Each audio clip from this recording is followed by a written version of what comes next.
St. Matthew.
If he don't ever do anything else for me, he's done enough.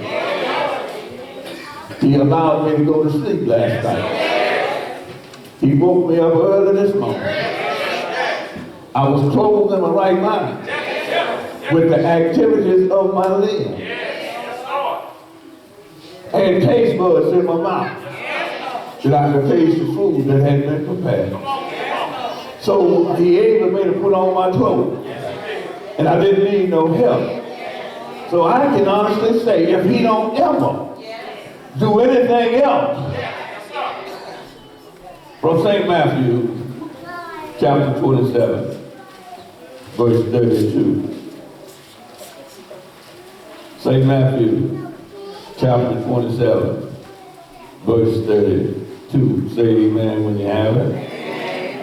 Amen. See if I can put some untruths to rest. From the King James Version of the Bible. And as they came out, they found a man of Cyrene, Simon by name, him they compel to bear his cross. You may be seated.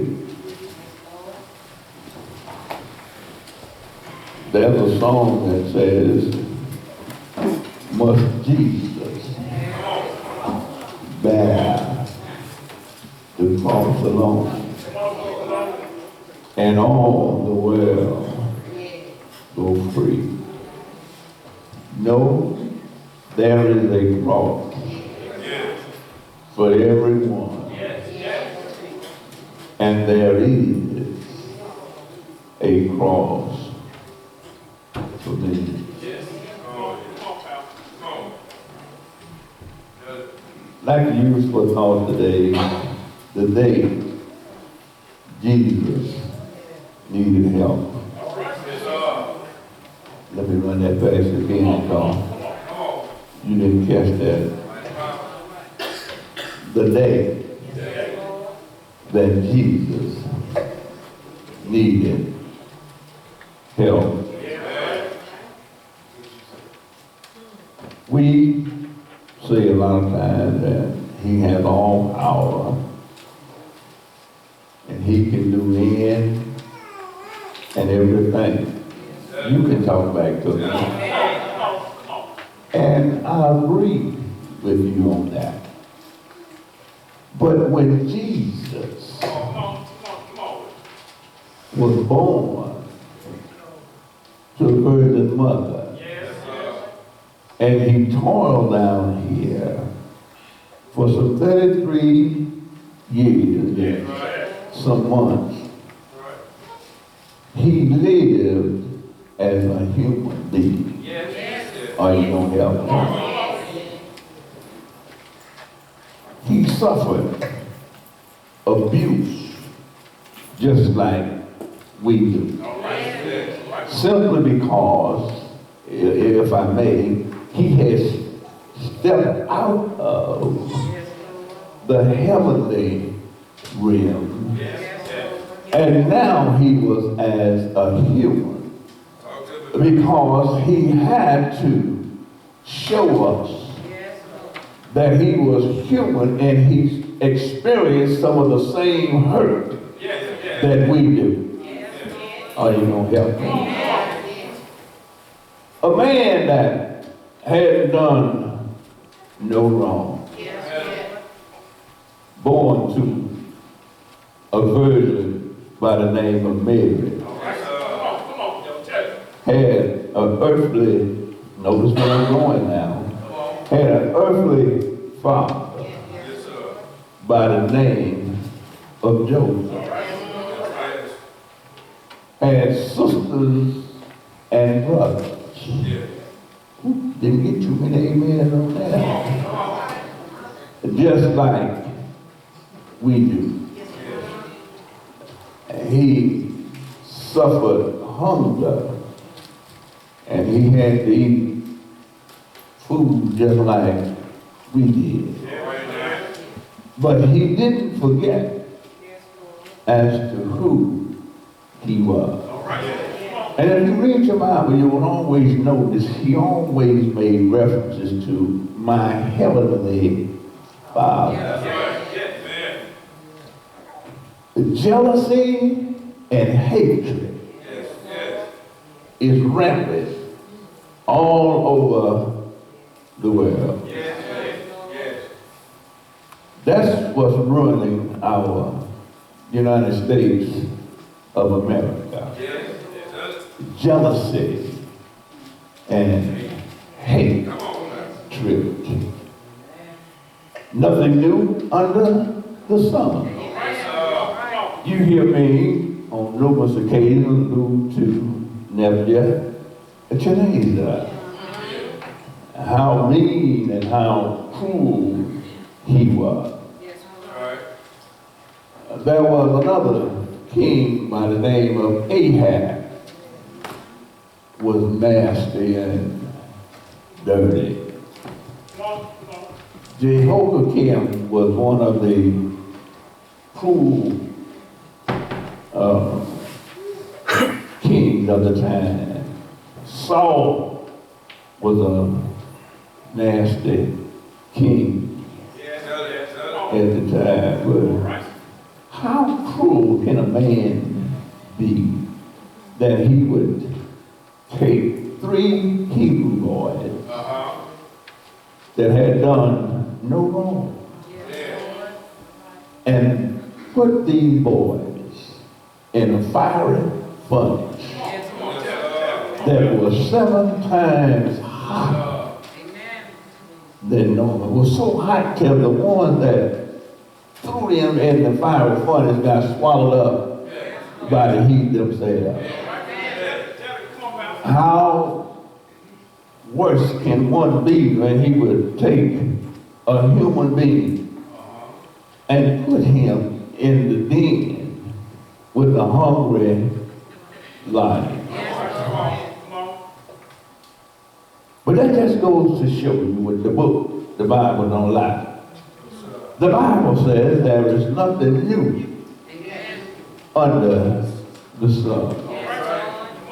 Mary's son had done no wrong. All he ever tried to do was to help folks. Are you going to talk about it for him? But because of hatred and because of dislike, they took Mary's baby boy and they whipped him all night long. They moved him from judgment hall to judgment hall. Every time they moved him to a judgment hall, they would whip him. The man hadn't done no wrong. They took him before a man by the name of Pilate.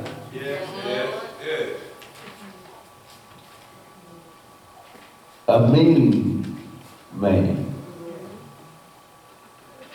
They took him and they whipped him in front of Pilate.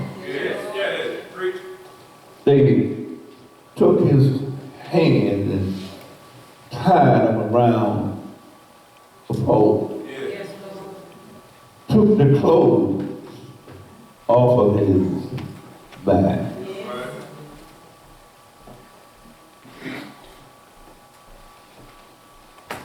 Embarrassed him in front of soldiers.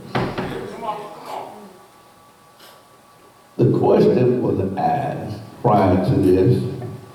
It was 3 of them. 2 thieves. And the question was asked to the church folk.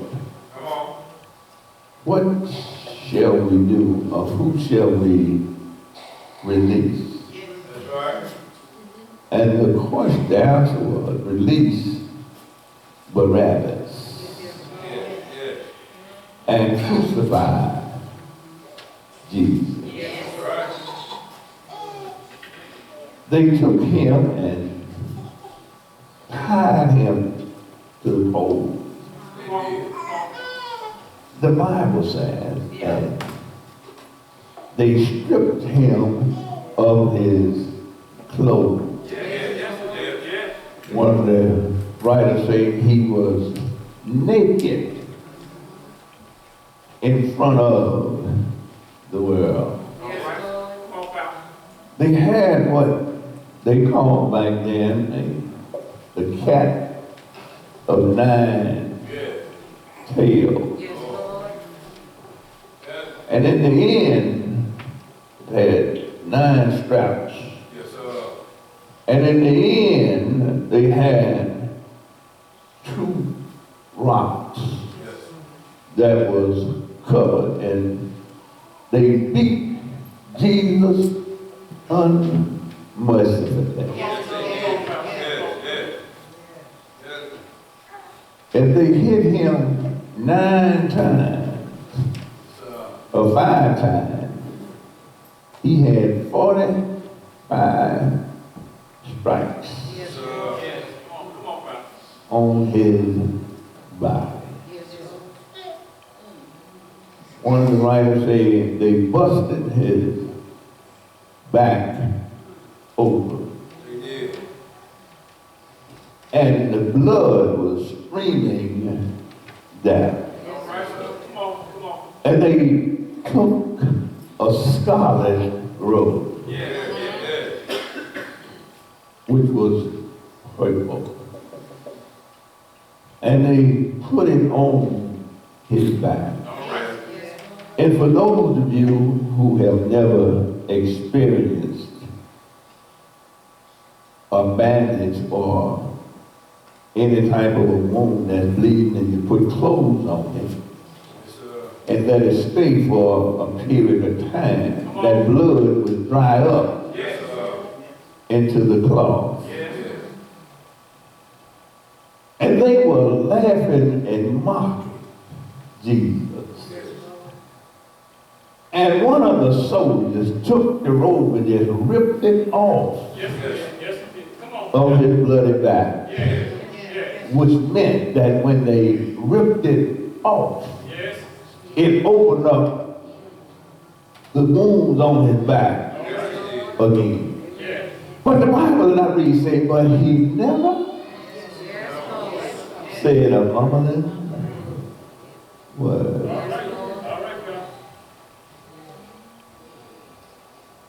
Slapped him, and I'm sure he's glad it was Jesus and not Joe Harris. They slapped him in his face. That's bad enough. But then some lowlifes spit on him, and he never said a word. All night, that Thursday night, from Judgment Hall to Judgment Hall, everybody taking turns on beating him. Your physical body can only take so much. Now just imagine he was hungry. They didn't feed him. He wanted water, and they didn't give him any water. But they just marched him from Judgment Hall to Judgment Hall, laughing at him. The Bible says, and as I was reading it, it says that they stripped him and put a scarlet robe on him. Then they platted a crown of thorns. Didn't say pride.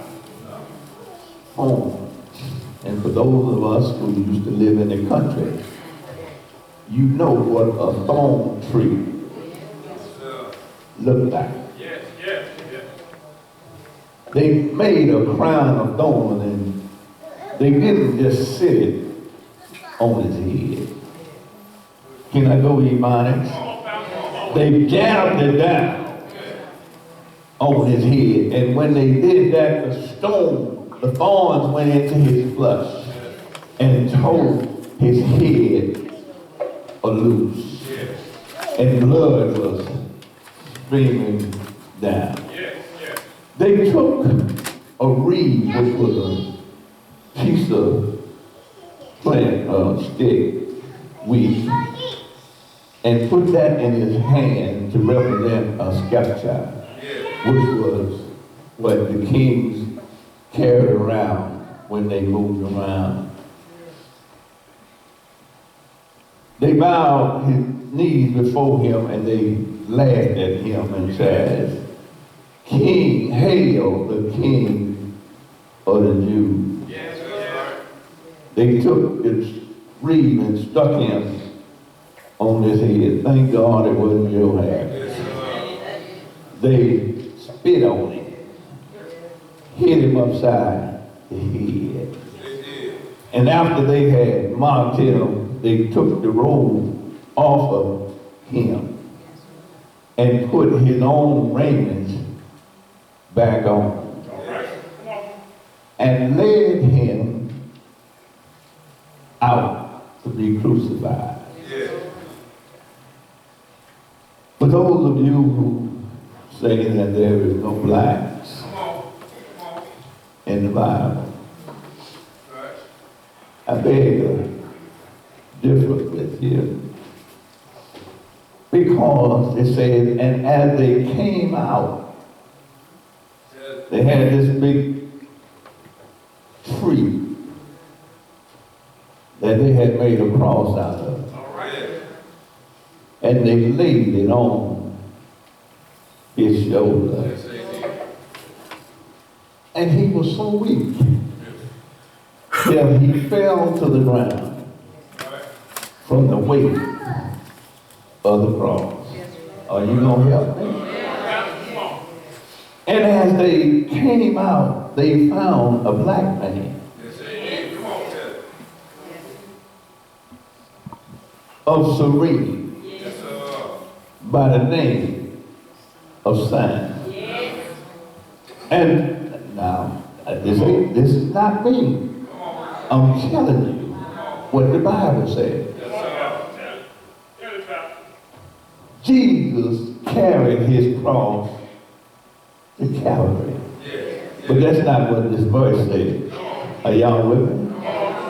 That's not what this verse says. And it said, and they came out and they found a man of Cyrene by the name of Simon and compelled him to carry Jesus' cross. So I hope I just cleared up something. Jesus he didn't carry his cross to Calvary because he was too weak.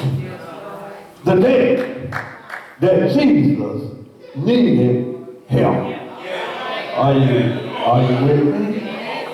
And then it says that the rulers had passed judgment on him because Jesus was a threat. And he must be destroyed. Christ then was a threat to them. Just like Job, David was a threat to Saul. Are you with me? Two heads can't rule nothing. I wish somebody would talk back to me. Show me anything being ran by two heads and I'll show you the fruit. Are you going to talk back to me? Jesus was a threat to the Pharisees, to the Jewish nation. The Sanhedrin, both religious and civil leaders, was afraid of Christ. Pilate, even despite the doubt, turned his back on Christ. Pilate's wife, she says something to him, and she told him to say, why don't you leave that man alone? Come on.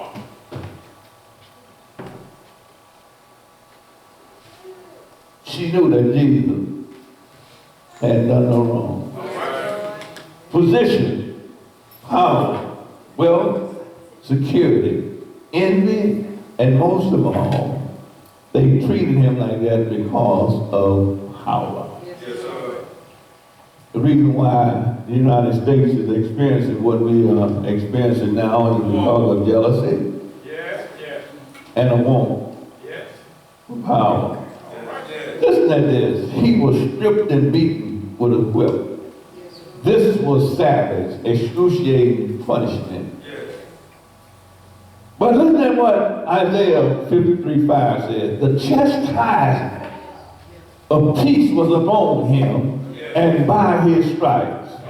In other words, what happened, this is prophecy because we're talking out of the Old Testament. Isaiah had already prophesied that what's happening to Jesus now was going to happen. For those of you who don't come to Bible study. Your Bible is two parts. The Bible is in two parts. One Bible, Old Testament and the New. The Old Testament is prophecy. The New Testament is fulfillment. Isaiah 53:5 had already prophesied that the chastisement of peace was upon him. And by his stripes are we healed. I hear folks that's on their sick bed. I ain't going to the doctor because by his stripes I'm healed. I need to help you. I'm going to see if I can help you right now. If you're sick, you better get your behind up, get in your car, and find the nearest doctor. That's not what that part means. By his stripes, we are spiritually healed.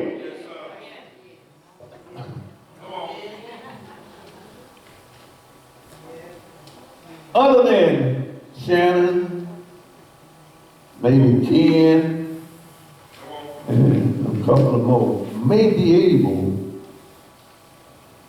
and maybe Sister John, may be able to, and Deacon Reverend, may be able to read a prescription. All right. I forgot Kathy, she knows that too. That is wrote out by a doctor. Other than him, is anybody else in here can read them? What you going to in the dollar store for? Huh? Oh, Tiffany. All right. Now, how did you learn how to do it, Tiffany? You had to go where, Tiffany? Wait a minute, Tiffany, you went where? Tiffany said she had to go to school. Shannon, where did you have to go, Shannon? Huh? So just a regular layperson can pick up that prescription and read that prescription. Which lets me know that doctors are a gift from God. Can I bring it home? You know Luke, the third writer in the New Testament, Luke was a physician. He wasn't like me. I go to school and I get doctors of theology, doctors of ministry, and the doctors of divinity. No, that ain't what that meant. Those boys was what? Doctor! If you're sick, your heart ain't beating right, don't find Dr. Harris. You better find one of the medical doctors. But anyway, by his stripes are we healed. Spiritually healed. Are you with me? If you don't know Christ in the pardon of your sin, you are dead. You're dead. Even though you're walking around, you are a walking dead person on your way to hell. But if by chance you know the man called Jesus, and you are in him and he is in you, you are saved. Can I help you? For God so loved the world that he gave his only begotten Son. And what? Whoso, it didn't say no color, nothing. Whosoever believe in him should not perish, but watch this, have everlasting life. If you know him and he don't. There's a song that we used to sing and they don't sing it no more. One of old Dr. Watts, I done died. One time I ain't gonna die no more. Let me help you with this one. Simply because what? When I was in the world, I was dead to salvation.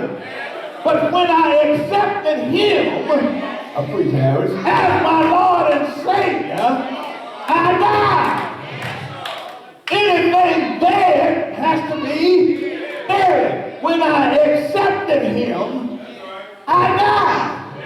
When I went in the liquid grave, I was buried. When the preacher brought me up, I was resurrected. Died one time.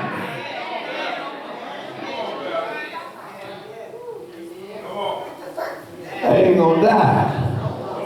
No. Well, Harris, what happened when they take you over to CJ? I'm gonna be asleep. I'm gonna be asleep. Can I drop another dime on you? Those of us who died in the shelter, what ride? Y'all. So if you're sick, go to the doctor. They humiliated Christ before the soldiers.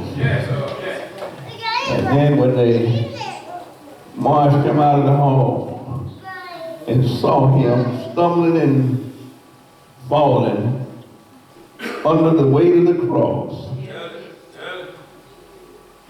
they was taking him, and I had to go to the dictionary yesterday because I didn't know what the word meant. They took him out in the city, and they led him down meandering roads. Deep around, I didn't know what that meant. I had to go to the dictionary to find out what meandering was, and all that was streets that wind. Imagine Christ with that heavy cross on him, and he got and the back of it gonna hit the building and that. So they compare black man sign of Cyrene to carry Jesus' cross. Well, some of y'all ain't no black folks in the Bible. I Googled Sister Jones. I Googled Simon of Cyrene. Cyrene was a town or a little settlement in Ethiopia. Simon was called Simon the Niger. N-I-D-E-R. Are y'all with me? I know I'm deep today. And then you take the N-I-D and put another G on there, and that's where y'all word come from. But it says that was an African country. And he was on his way back to Africa. When they grabbed him and said, "Come here, boy, carry that cross." I know it's getting late. And they said he was humiliated in front. They stripped Christ of his cross. He was naked and shamed and appeared ridiculous clad with a royal robe. They would say Christ wore the scarlet robe for us.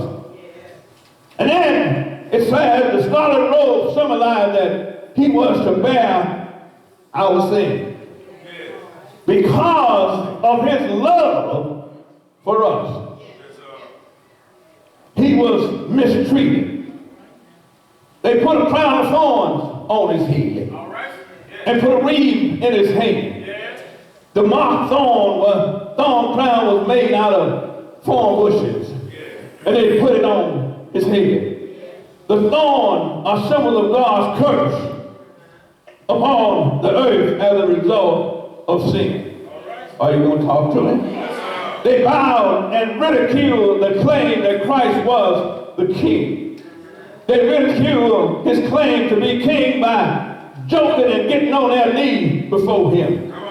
But I stopped by today to tell you that the Bible that I read says in the last days that every knee shall bow and get down before the Lord and Savior. Can I get a witness?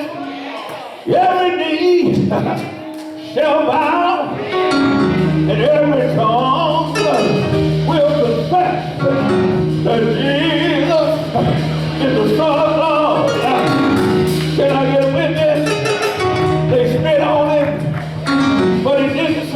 woman as well. Till I get a witness, but I heard, said I heard, the day that he needed some help.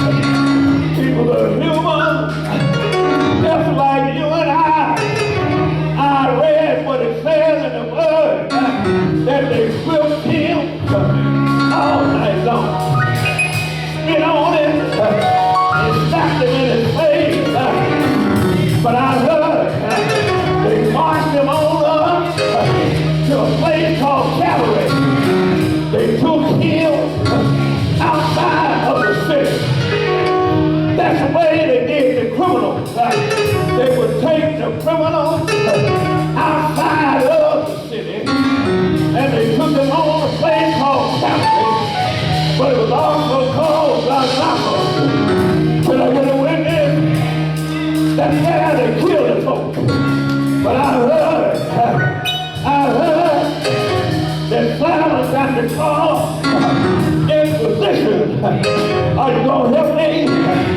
I heard that they took him and laid him down.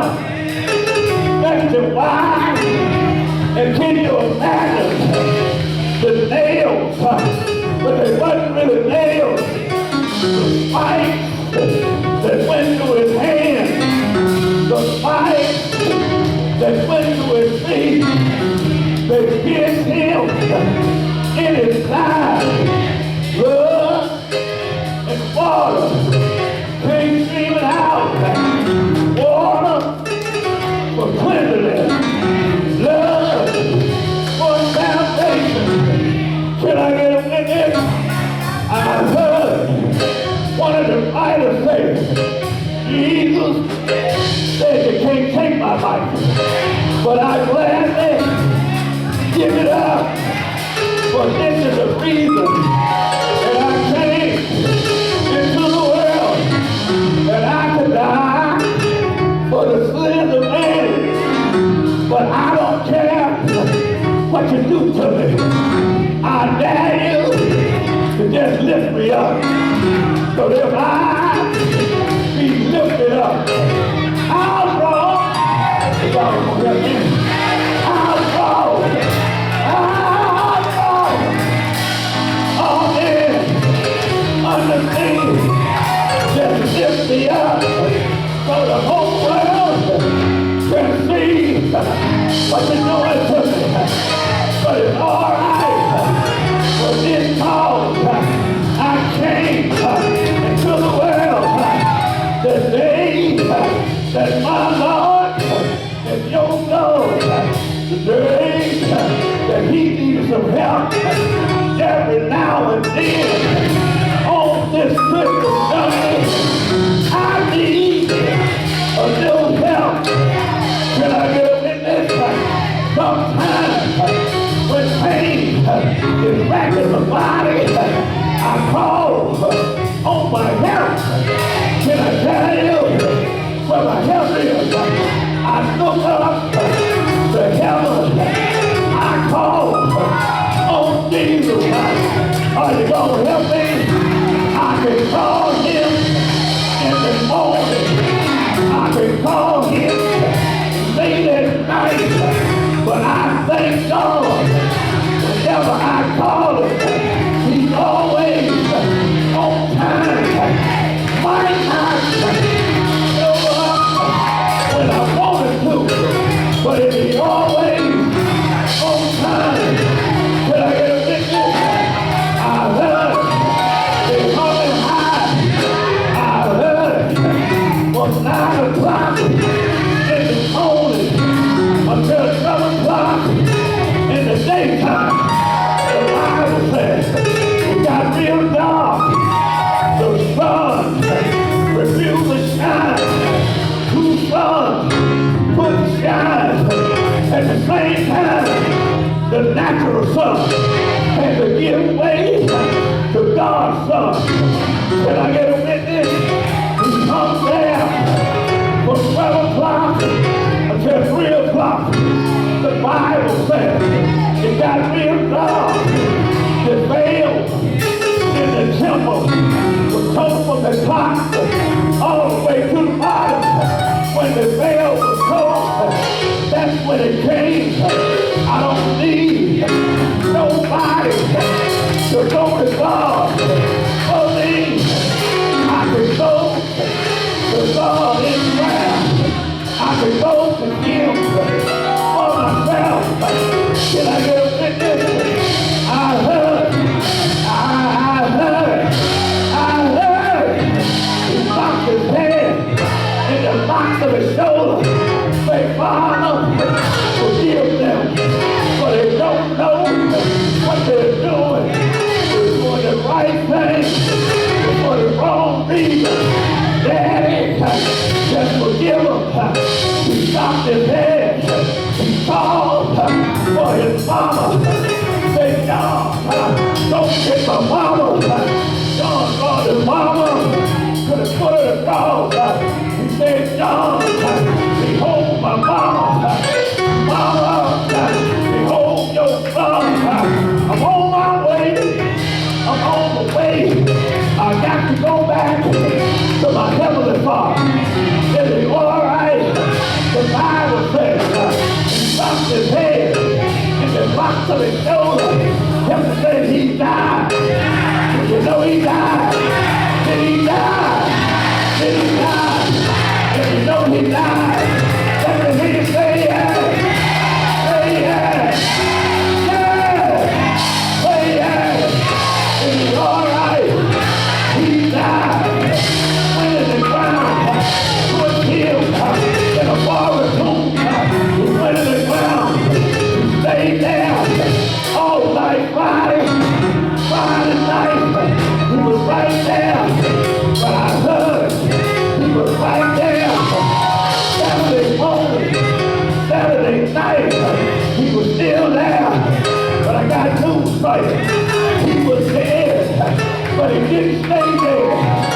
And can I tell you what happened? Help me say it early. Help me say it early. Help me say it early.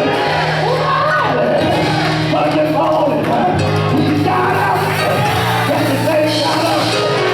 Got up. With all power in his hand. Is he all right? Is he all right? Is he all right? Let me hear you say yes. Shout yes. That was the day that he needed some help on this Christmas journey. You don't need a little bit of help. But I heard that you have to cry. So it only cry. Because he will.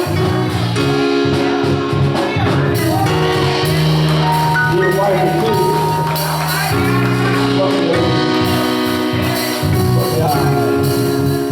Is you all right? Is you all right? Who you doing? Who you know? Amen. Today,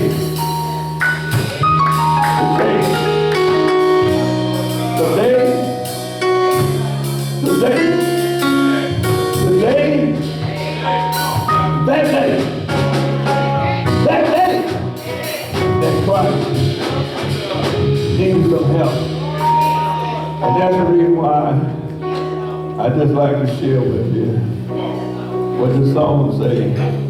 Forsake the assembly, not the assembly of yourselves, because you may think that the problem or the burden that you bear is more than the burden of somebody else.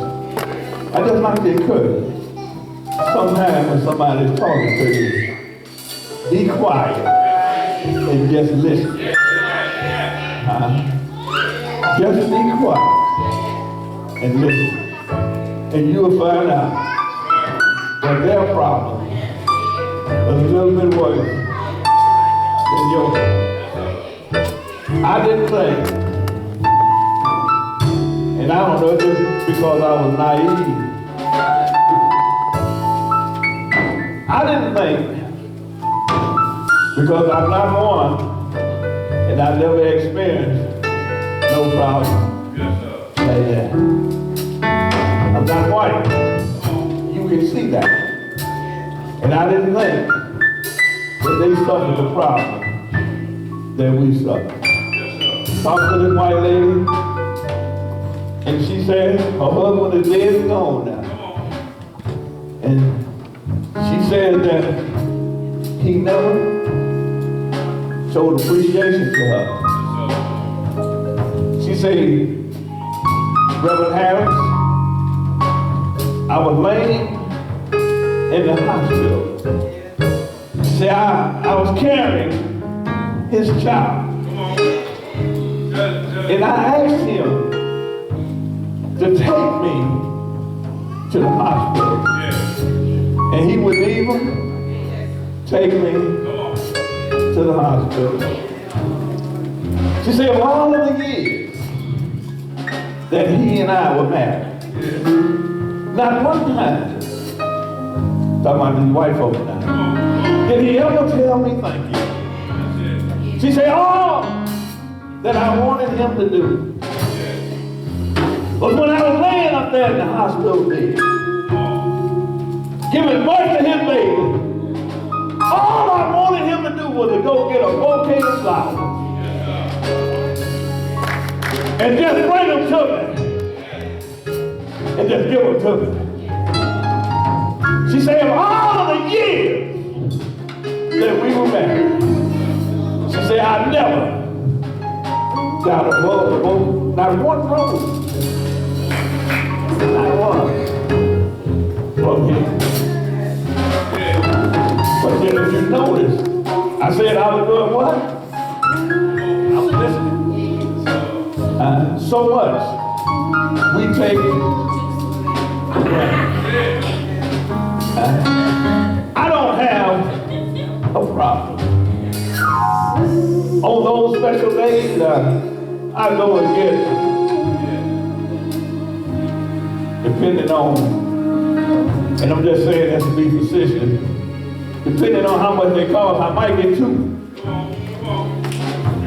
But you can rest assured that on those special days, she gonna get her flowers. She gonna get her flowers.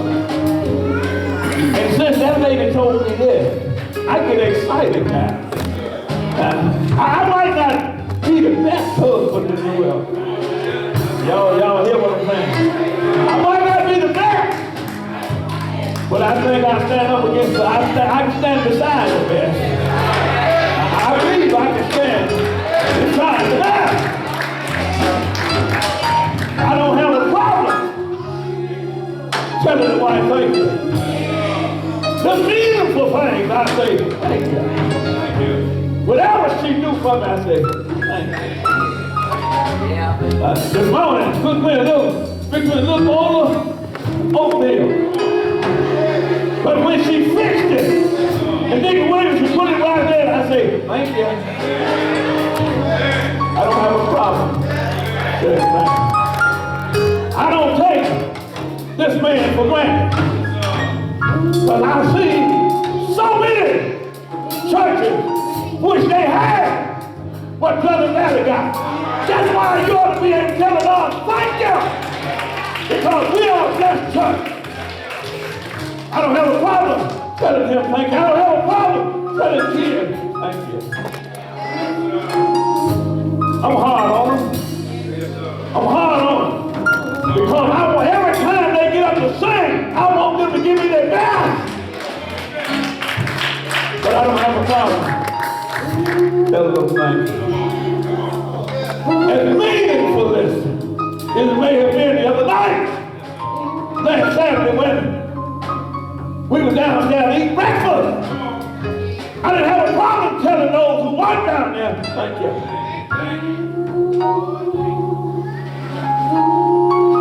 So every time you think about it, the day that Christ needed some help, when Simon of Cyrene carried his cross, and he died, that we might have a right to the tree of life. We ought to tell the Lord thank you.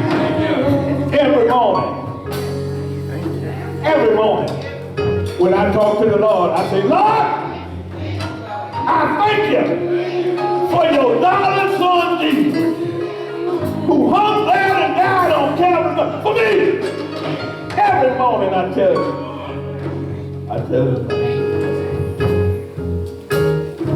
We have so much to be thankful for. And we extend the privilege of the church. And we extend the privilege of the church. All they can, if you will stand. And we extend the privilege of the church. Now the loud voice, they tell the Lord thank you. Tell the Lord thank you. Is there one today? Is there one today? Is there one? Sing it for me. Jesus, Jesus, oh Jesus, Jesus, how I love to call your name. Oh Jesus, Jesus, Is there one today? every day,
have to do, you may be seated.